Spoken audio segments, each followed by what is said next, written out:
Phone మాట్లాడుతున్నారు పక్కన.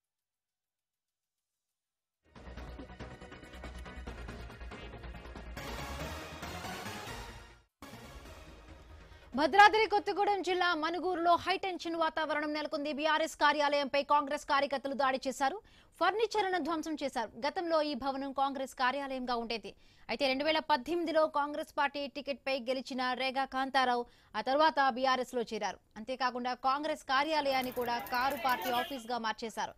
దానికోసం హస్తం పార్టీ కార్యకర్తలు ఆందోళన చేశారు.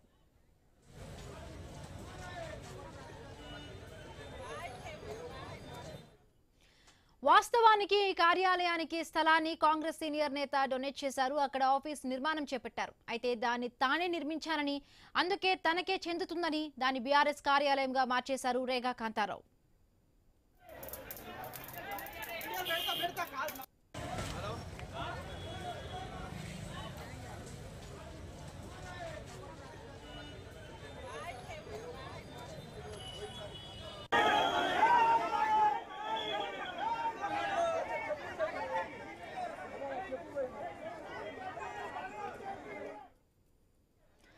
గత ఎన్నికల్లో రేగా కాంతారావు బీఆర్ఎస్ నుంచి పోటీ చేసి ఓడిపోయారు. దీంతో కాంగ్రెస్ లో ఉత్తేజం వచ్చింది. బీఆర్ఎస్ ఆఫీస్ గా చెప్పుకుంటున్న బిల్డింగ్ పై మూకుమ్ముడిగా దాడి చేశారు.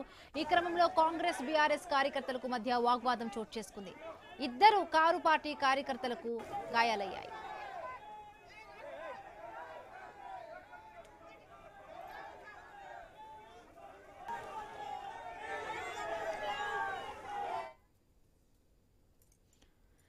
భద్రాద్రి కొత్తగూడెం జిల్లా మనుగూరులో హైటెన్షన్ నెలకొంది. బీఆర్ఎస్ కార్యాలయంపై కాంగ్రెస్ కార్యకర్తలు దాడి చేశారు. ఫర్నిచర్ను ధ్వంసం చేశారు. గతంలో ఈ భవనం కాంగ్రెస్ కార్యాలయంగా ఉండేది. అయితే 2018లో కాంగ్రెస్ పార్టీ టికెట్ పై గెలిచిన రేగా కాంతారావు ఆ తరువాత బీఆర్ఎస్ లో చేరారు. అంతేకాకుండా కాంగ్రెస్ కార్యాలయాన్ని కూడా కారు పార్టీ ఆఫీస్ గా మార్చేశారు. దానికోసం హస్తం పార్టీ కార్యకర్తలు ఆందోళన చేశారు. వాస్తవానికి ఈ కార్యాలయానికి స్థలాన్ని కాంగ్రెస్ సీనియర్ నేత డొనేట్ చేశారు. అక్కడ ఆఫీస్ నిర్మాణం చేపట్టారు. అయితే దాన్ని తానే నిర్మించానని, అందుకే తనకే చెందుతుందని దాన్ని బీఆర్ఎస్ కార్యాలయంగా మార్చేశారు రేగా కాంతారావు. గత ఎన్నికల్లో రేగా కాంతారావు బీఆర్ఎస్ నుంచి పోటీ చేసి ఓడిపోయారు. దీంతో కాంగ్రెస్ లో ఉత్తేజం వచ్చింది. బీఆర్ఎస్ ఆఫీస్ గా చెప్పుకుంటున్న బిల్డింగ్ పైకి మూకుమ్ముడిగా దాడి చేశారు. ఈ క్రమంలో కాంగ్రెస్ బీఆర్ఎస్ కార్యకర్తలకు మధ్య వాగ్వాదం చోటు చేసుకుంది. ఇద్దరు కారు పార్టీ కార్యకర్తలకు గాయాలయ్యాయి.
మనుగూరు బీఆర్ఎస్ కార్యాలయంపైకి కాంగ్రెస్ కార్యకర్తలు దాడి చేసి మొత్తం ఆఫీస్ అంతా కూడా తగలబెట్టారు.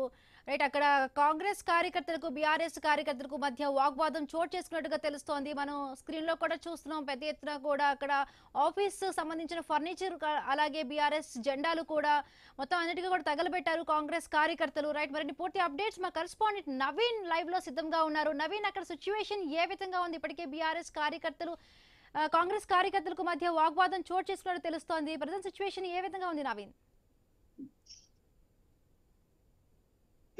మనం చూడొచ్చు, బీఆర్ఎస్ కార్యాలయం అంటే గత కొన్ని సంవత్సరాల నుంచి కూడా బీఆర్ఎస్ కార్యాలయంగానే మన ఊర్లో ఉన్న పరిస్థితి కాబట్టి అయితే భద్రాద్రి కొత్తగూడెం జిల్లా పెనపాక కాన్స్టిట్యున్సీకి సంబంధించినటువంటి బీఆర్ఎస్ కార్యాలయాన్ని మనగూరులో నిర్మాణం చేశారు. అప్పుడు రేగా కాంతారావు ఆయన కాంగ్రెస్ పార్టీలో ఉండే, కాంగ్రెస్ పార్టీలో ఫస్ట్ టైం ఆయన ఎమ్మెల్యేగా గెలిచినప్పుడు అక్కడ దాత ఆ స్థలాన్ని ఇస్తున్నట్టుగా చెప్పాడు. ఎందుకంటే కాంగ్రెస్ పార్టీ అభిమాని అయినా ఆ అభిమానంతో రేగా కాంతారావు గెలవడంతో కూడా ఆ స్థలాన్ని నీకు ఇస్తుందని చెప్పేసి ఆ పిల్లారి చెట్టి సత్యనారాయణ అని చెప్పేసి 7 సెంట్ల భూమిని ఆ రోజు అక్కడ కాంగ్రెస్ కార్యాలయానికి ఇచ్చిన పరిస్థితి కాబడుతుంది. అయితే అప్పుడు ఆ రేగా కాంతారావు ఎమ్మెల్యేగా ఉండి ఆ స్థలం మొత్తం కూడా అక్కడ ఒక కాంప్లెక్స్ కట్టి అప్పుడు కాంగ్రెస్ పార్టీ కార్యాలయంగా దాన్ని తీర్చిదిద్దాడు. పూర్తి స్థాయి కూడా ఆయన ఎమ్మెల్యేగా ఉన్నాడు కాబట్టి ఆ టైంలో ఆ కాన్స్టిట్యూన్సీ సంబంధించినటువంటి ఆ పార్టీ కార్యాలయాలుగా దాన్ని మెయిన్ రోడ్ మీద కాబట్టి కార్యాలయంగా పెట్టాడు. కొన్ని కింద కమర్షియల్ సంబంధించినటువంటి కాంప్లెక్స్ కూడా ఉన్న పరిస్థితి కనపడుతుంది. అయితే అప్పటి నుంచి ఇప్పటి వరకు కూడా అంటే ఆయన కాంగ్రెస్ పార్టీలో ఆ క్షణం ఉన్నప్పుడు అప్పుడు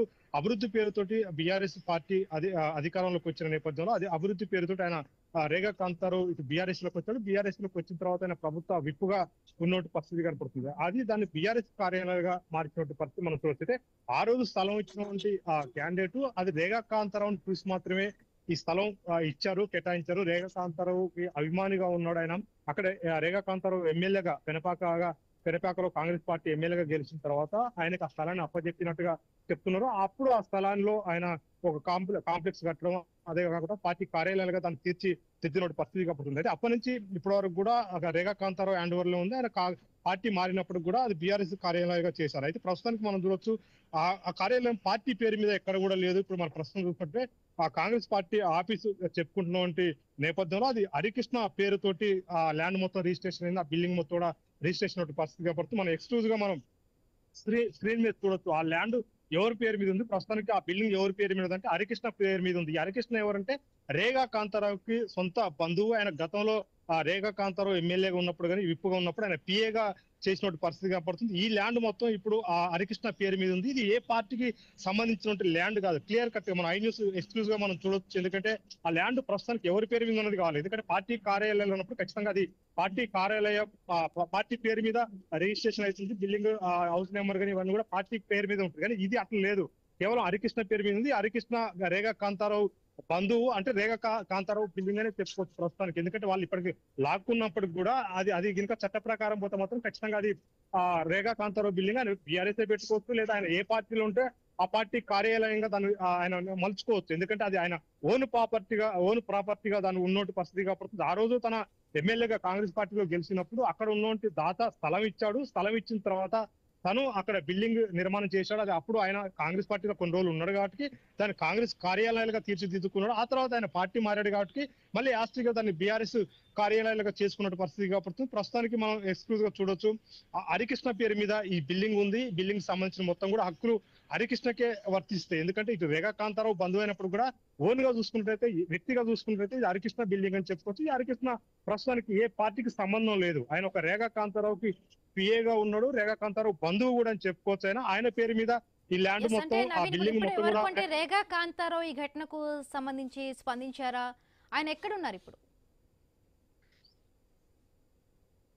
బిందు మనం చూడొచ్చు. గత కొన్ని సంవత్సరాల కాంచి కూడా అంటే ఆ రేగా కాంతారావు దగ్గర నుంచి ఆ బిల్డింగ్ లాక్కోవాలని కాంగ్రెస్ పార్టీ చాలా సార్లు గొడవ చేసింది. గవర్నమెంట్ లేని సమయంలో అంటే కాంగ్రెస్ పార్టీ ఇక్కడ ఎమ్మెల్యేలు కానీ ఇప్పుడు ఉన్న డిప్యూటీ సీఎం బట్టి విక్రమార్క ఈ ప్రాంతంలో ఉన్నప్పుడు పూర్తి స్థాయిలో కూడా బీఆర్ఎస్ గవర్నమెంట్ ఉన్నప్పుడు కూడా పోయి అక్కడ ఆందోళన చేశారు. ఖచ్చితంగా కాంగ్రెస్ పార్టీ అధికారంలోకి వచ్చిన తర్వాత ఆ బిల్డింగ్ ని ఎట్లయినా లాక్కుంటాం అని చెప్పేసి కూడా అక్కడ ఆందోళన చేసినట్టు పరిస్థితి కనపడుతుంది. ఈ నేపథ్యంలో ప్రభుత్వం ప్రస్తుతానికి కాంగ్రెస్ ప్రభుత్వం ఉంది కాబట్టి పూర్తి స్థాయిలో కూడా రేగా కాంతారావు స్థానికంగా లేకపోవడం అంటే ఆయన ఎన్నికలు జరుగుతున్నాయి, హైదరాబాద్ లో ఎన్నికలు జరుగుతున్న నేపథ్యంలో ఆ ప్రాంతాల్లో ఉన్నట్టుగా చెప్తున్నారు. జూబ్లీస్ సంబంధించిన ఎన్నికలు ఉప ఎన్నికలు జరుగుతున్న నేపథ్యంలో బీఆర్ఎస్ ప్రచారం కోసం ఆ ప్రాంతానికి వెళ్లారని చెప్తున్నారు. ప్రస్తుతానికైతే బీఆర్ఎస్ కార్యాలయం వద్ద మనం చూసుకున్నట్టయితే పూర్తి స్థాయిలో కూడా అది ఒక పక్కడబంది ప్లాన్ తోటే ఒక్కసారిగా దాడి చేశారు. దాడి చేయడమే కాకుండా లోన ఉన్నటువంటి ఫర్నిచర్ కానీ, పార్టీకి సంబంధించిన డాక్యుమెంట్స్ కానీ, పార్టీకి సంబంధించిన సభ్యత్వ బుక్లు కానీ, అంటే మొత్తం కూడా ఒక పార్టీకి సంబంధించిన ఏవైతే ఉంటాయో అవన్నీ కూడా రేగా కాంతారావుకి సంబంధించిన కార్యాలయం కాబట్టి ఆయన పర్సనల్ గా కొన్ని డాక్యుమెంట్స్ కూడా అందులో ఉన్నాయి, బీరోలు ఉన్నాయి,